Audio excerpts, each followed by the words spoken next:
Retour en France, en ce début de vacances scolaires, intéressons-nous à l'enseignement des langues dans nos collèges et lycées. L'anglais, l'espagnol, l'allemand sont encore les plus couramment étudiés, mais, et c'est une surprise, le mandarin fait une percée spectaculaire.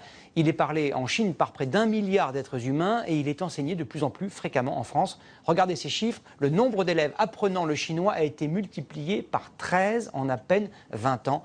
Quelles sont les raisons de cet engouement? Réponse en images et en idéogrammes de Marie Croxel et Élodie Goulesque.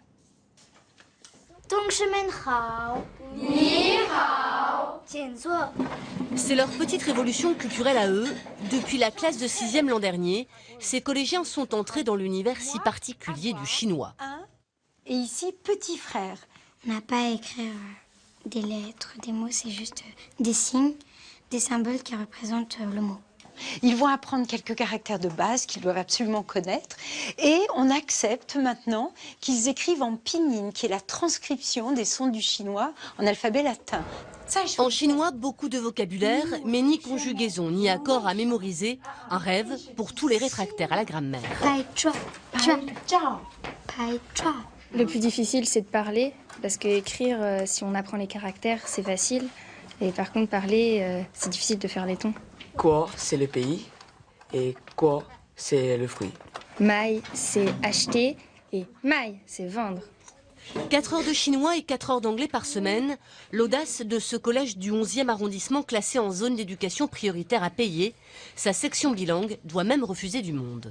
Ça nous apporte de bons élèves et ça ajoute surtout la mixité sociale. On a maintenant une image positive d'un collège qui sait amener tous les élèves du quartier vers une voie de réussite. Dans l'enseignement supérieur, comme ici à Sciences Po, c'est le boom économique de la Chine qui contribue à faire grimper la cote d'amour de la langue. Que je m'oriente vers plutôt du business ou de la diplomatie. Le chinois, c'est l'avenir, je pense. Les écoles de commerce et celles d'ingénieurs se sont aussi mises au mandarin, un mouvement encouragé par le gouvernement chinois. La Chine espère améliorer son image à travers le monde via sa langue et sa culture, mais aussi bénéficier des retombées économiques de ce rayonnement. La Chine est devenue la première destination des expatriés.